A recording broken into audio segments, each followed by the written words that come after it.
जय हिंद दोस्तों, नमस्कार। आज हम बात करेंगे जाति प्रथा के बारे में कि ये कहाँ से शुरू हुई, इसके पीछे की गलत के सोच क्या रही और कैसे इसने हमारे दलित, पिछड़े और नीचे जाति के लोगों को सदियों से कुचला। साथ में ये भी देखेंगे कि बाबा साहब अम्बेडकर, ज्योतिबा फुले जैसे महान लोग इसके लिए, इसके खिलाफ कैसे लड़े और संविधान में हमारे हक अधिकार कैसे लाए। तो जाति प्रथा कोई आसमान से टपकी नहीं। बहुत पुराने ज़माने में, वैदिक काल में, लगभग 1500 से 500 ईसा पूर्व में वर्ण व्यवस्था बनी थी।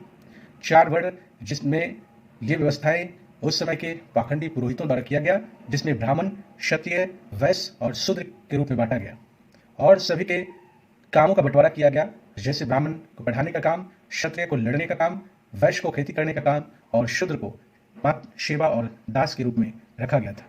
लेकिन ये कर्म पर आधारित व्यवस्था धीरे धीरे कुछ लोगों ने इसे जुल्म से जोड़ दिया। क्यों? क्योंकि ऊंची जाति वालों को लगा कि अगर सब बराबर हो गए तो उसकी सत्ता या रौब, उनकी मुफ्त की मजदूरी कौन देगी। उन्होंने सोचा कि हम ऊंचे रहे, बाकी नीचे रहे। मनुस्मृति जैसे किताबों में इसे लिख दिया गया कि नीचे वाले इंसान ही नहीं वरन एक दास, नौकर के समान है, एक काम करने वाली मशीन के समान है। बस यहीं से शुरू हुई साजिश जो आज तक चली आ रही है। जाति प्रथा के पीछे गलत मानसिकता का खुलासा परत दर परत इस प्रकार है कि ऊंची जाति वालों की सोच थी कि अपना पेट भरे और दूसरे भूखे रहे। वे चाहते थे कि दलित और पिछड़े कभी ना उठे। कैसे? पढ़ाई पर रोक लगाओ, यानी तुम पढ़ोगे तो हमारे बराबर हो जाओगे। ये सोचकर दलितों को स्कूल से दूर रखा गया। तुम्हें जमीन देंगे तो मालिक बन जाओगे, इसलिए उन्हें मजदूर बना के रखा गया।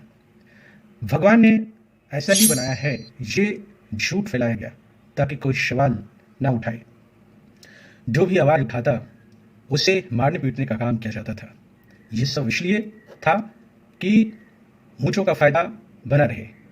ये कोई धर्म नहीं, ये थी उनकी लालच और डरपोक मानसिकता। दलितों को गंदे काम जैसे सफाई, चमड़ा निकालना, खेतों में मजदूरी करने को मजबूर किया गया। मजदूरी भी आधी अधूरी। ऊंचे लोग जो है कि मुफ्त काम करवाते थे। छुआछूत का बहाना बनाकर कुएं से पानी नहीं लेने देते, मंदिर में घुसने नहीं देते, कहते तुम अछूत हो। इससे आत्मसम्मान टूटता था। अगर कोई दलित अच्छे कपड़े पहनता या ऊंची जाति से शादी करता तो उसे डराया जाता था, धमकाया जाता था। डर फैलाकर खौफ फैलाया जाता था। न पढ़ाई, न जमीन, न अच्छा काम, बस गरीबी में जिए। ये ऊंचों की मर्जी थी। बिहार जैसे इलाकों में आज भी दलित बंधुआ मजदूर जैसे हालात में है। दलित पिछड़ी औरतों को दोहरा शोषण झेलना पड़ा। उसे नौकरानी की तरह बदसलूकी किया गया। शादियों से सिलसिला चला। ऊंचे लोग मालिक बने, नीचे वाले गुलाम। बाबा साहब अम्बेडकर और ज्योतिबा फुले ने इसके लिए बड़ी लड़ाई लड़ी। अब बात करते हैं कि उन सच्चे हीरो, उन सच्चे जननेता के बारे में जिन्होंने इस गंदगी को साफ करने को ठानी। ज्योतिबा फुले महाराष्ट्र के थे। उन्होंने देखा कि नीची जाति और औरतें सबसे ज़्यादा दबाई जा रही हैं। उन्होंने 1848 में लड़कियों के लिए पहला स्कूल खोला जिसमें दलित बच्चियां भी पढ़ सकें। उन्होंने सत्यशोधक समाज बनाया ताकि लोग सच जाने कि जाति प्रथा कोई भगवान की देन नहीं बल्कि ऊंची जातियों की साजिश है। बाबा साहब अम्बेडकर खुद दलित थे। उन्होंने पढ़ाई के लिए कितना संघर्ष करना पड़ा। स्कूल में अलग बैठना, पानी तक नहीं मिलना, फिर भी वे पढ़े, वकील बने और दुनिया की बड़ी डिग्रियां हासिल की। उन्होंने कहा जाति प्रथा हिंदू धर्म की बीमारी है, इसे खत्म करो।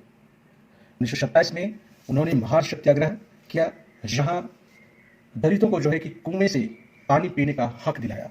1936 में एन हिलेन ऑफ कास्ट किताब लिखी जिसमें बताया कि जाति प्रथा को जड़ से उखाड़ना जरूरी है। बाबा साहब ने संविधान बनाया ताकि इंसान को बराबरी मिले,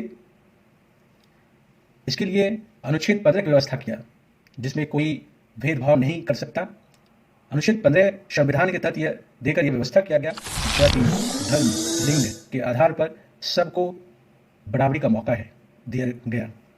फिर अनुच्छेद 17 की व्यवस्था करके छुआछूत को खत्म किया गया, इसे गैर कानूनी और अपराध घोषित किया गया। दलितों, पिछड़ों को पढ़ाई और नौकरी में हिस्सा दिया गया ताकि वे आगे बढ़े। अनुच्छेद 21 के तहत सबको सम्मान से जीने का हक दिया गया। उन्होंने कहा कि मैं तुम्हें हक दे रहा हूं, अब तुम जागो, पढ़ो और लड़ो। जनप्रथा कोई भगवान की बनाई चीज नहीं, ऊंची साजिश थी अपना रौब जमाने की, हमें दबाने की।